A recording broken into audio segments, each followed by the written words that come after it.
Check the facts. My certificates. Where your facts is gonna get checked.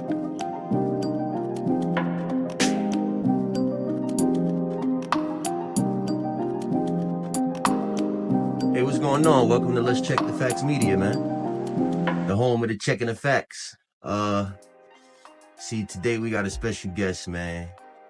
One of the OGs from New Jersey, man. Nope, to be specific. Just came home from doing 10 years. Aurther, tell him the book. I believe that's the book where the wrong went right. We also gonna give y'all the link, so wherever y'all can go download it at, or maybe y'all can get in touch with him through social media. He'll give y'all the social media links. That way y'all know exactly where to find the books at. He got 2 books out right now, right? Correct? As I believe he got 2 books out right now. And he wrote multiple books.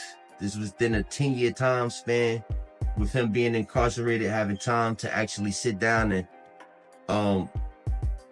from what I know personally through his experience of being through all the eras that count, let's say like that, like all the eras, generations of well-groomed and well-trained gentlemen. So that's my introduction on him. But I'm gonna let him tell it, to the rest of y'all. Go ahead and introduce yourself. Peace, everybody. My name is Freddie Doddard. My Instagram, my TikTok, I'm known as Jersey Zoe. I'm a Haitian. I was born in Newark, New Jersey, at the old University Hospital on Bergen Street. I was raised Irvington, and I was raised in Porterprince, Bel Air section in Haiti, back and forth all the way till I went to junior high school. He said Porterprince. When I went back to grammar school. Okay, back to grammar school. Let me ask you a question since you brought up that topic, right? What's your input on the way Barbercue running things and Haiti's situation right now? Barbercue is dealing with actual facts right there. He's hands-on in the midst. So my view to how he moving from the outside will be viewed different. Yeah. Because he's in the midst. Right. And he knows the wrongdoing, and he knows how the politics move from the presidents before, going all the way back to Papa Doc, to all the way to Aristide. Well, you're correct about that, because if you think about it, he was ex-law enforcement. Absolutely. And he got a lot of respect. So to us, the way they might paint the picture and make it look like he took over the town, but I'm looking at it from how you looking at it, right? The town is embracing it because he can't be that much of a bad guy, right? Absolutely. And reason why he probably not police anymore, because he probably felt some type of corruption going on. So yeah, yep. Okay, so thank you and shit. So I kind of got the same views on Barbercue. All right, so let's get into this. Okay, so you was born in Newark and you spent some of your time in Haiti. Yeah, like every 6 months for 21 days, I stayed in Haiti from birth all the way till I went to grammar school. Okay. How was the experience? Amazing. I done did everything from going next to the palace, having vanilla ice cream, woolet sec. It's like a hanger, and you get a tire. I'm all up in Bel Air, Haiti, going back and forth. By seeing Senegal, woolet sec all the way up and down. You know what I mean? Nice. Streets. And do you think that helped shape who you are once you got back to Newark? Absolutely. Back then, the culture was it embraced me. Like everywhere I went with my mom's, it was just a sense of joy. I even went to go see Papa Doc's actual grave. I was fascinated with it. I talked about it in my book right here that I haven't even put out yet, where the wrong went right. If you don't mind, can you reach over and point that into the view of the camera? Yeah, this book right here, Memoirs of Freddie Doddard. Yes, sir. It Go talks. Put it into the camera a little bit. Like bring it up. It's not even out yet. This is already done. It's just a process. Mm-hmm. And it talks about my interview. It talks about what we're talking about in this interview right now. Yes. Me going into Porterprince City and going to see the graveside of Papa Doc. And it's a I can give you a little bit of it, but you're gonna actually understand like the culture and what my mother had planned for you. Great. So when you got back to Newark, when was it that you felt like the street life was calling your name? Around what age?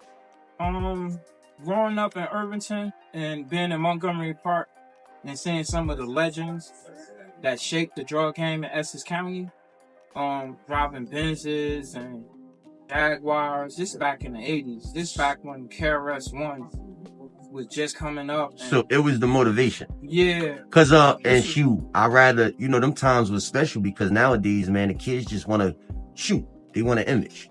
They want an image. There's no money out here for them to even have hope in the future. Absolutely. Unless they either rap or doing a murder for hire. Absolutely. Game over when it comes to trying to start from the bottom. It's really a waste of time. You're gonna have more money getting yourself prepared. It's like lawyer money, and like it's not here. And plus 90% of the people that's purchasing died during COVID or stopped using. So it's like a waste of time. Like the drug game, I don't care what you got. Moving it'll be the worst problem. So my advice to you, good luck. Good luck. Yeah, I respect that. All right. So what age was it when you jumped off the porch? 12. 12. And so what did you get into? What were some of the things that you... I seen it was weed first. I made so much money that I wanted to see what everything else was about. Money was real. Talking about when Lolo and them was out there, huh? Yeah, back then. God bless the dead, Sharif McCall. Yeah. God bless the dead, JJ. But no, it's words about this paperwork, but I can't speak on it because I don't disrespect people when they dead. But mad soldiers, you know what I mean? God bless the dead. Nito, like, you know what I mean? Motorcycle man, part of the Rough Riders. Like, no, I come up in the era where like friendship never ends. Like just before I came, I'm talking to my homie family. I was on the phone. So back back from the era that you from, and obviously me too, there was more love, more respect. Yeah, it was more unity. More unity. And, which is needed right now, I think, the most in 2024. Absolutely. All right, so let's move on from there. So, you started getting into the streets around 12. All right, what was some of the things you was doing besides hustling? Before I got into the streets, I did speedy jobs. Not before you got into the streets. Yeah. Well, that's what would be what led you up to the streets. Yeah. But, I'm sorry, I should have asked that first. Matter of fact, let's take a take on that. What led you to the streets? I was making so much money doing speedy jobs, and then after the speedy jobs canceled, we had to find a substitute. So shoveling snow became my thing. Okay. Because my father gave me the input on that, and I knew it was a hustle. Okay. And when you ain't shoveling snow, the only hustle after that is raking leaves. It's raking leaves. And I did all that. And once my moms and pops got a divorce, and I seen that pain in her eye, I knew I had to make more money. Being though that you started off that way, it gave you some sort of sense of discipline when it came to actually getting into the street life, because a lot of these jokers made millions of dollars. Like a lot of jokers from your era too. And we're gonna touch on that. You go back, dating back all the way to Akbar Prey era. Yes, right. E.T. Hop. So do you feel like it gave you some sense of security on how to discipline yourself, transitioning from what you was doing with Speedy and things as a kid to when you transitioned over to the street? Do you think it helped you stack your money and build the empire you was looking towards building at the time? It definitely shaped and molded me. I already knew my interest was to have money. And once I gave up on doing it legit, I felt as though everything that I did in the drug game was legal in my eyes. I didn't have no true understanding of how it would affect me. For me to do 10 years in prison and so forth, all the other time that I did. I never understand it. But the reason why I didn't stop it's another note, and you can ask the question at any given time, and I'm willing to answer it. So I asked you the question, the question pertaining on, so why didn't you stop? Yeah. The reason why I didn't stop, after doing my first juvenile bid, coming home feeling good, weighed up, going back out there was easy. Money was everywhere. No, the broke dude had a bankroll. Right. Because even he could sneak and come make some money, right? That's how much money was out here. No, the guy that's giving you a ride around town, taking care of his family just from giving drug dealers rides, because they juveniles. So, now, the reason why I really stopped, yes, is because me walking down the street, $3,500 in my pocket, getting pulled over by crooked cops, well-known crooked cops that got arrested, like Fletch, Dave and Fletch, yes sir. Dayton Street. I got $3,500 punching me. Now I'm a juvenile, punching me in my face with grown man strength, put me down in the wintertime, taking my sneakers, making me walk back up the hill barefooted. They play real dirty out here like that. I'm on Free Hyson Avenue, then I walked from Seth Borden. He's a bandit projects. I walked all the way to Free Hyson Avenue barefooted till an old head pull up like, oh my God, they done got you too?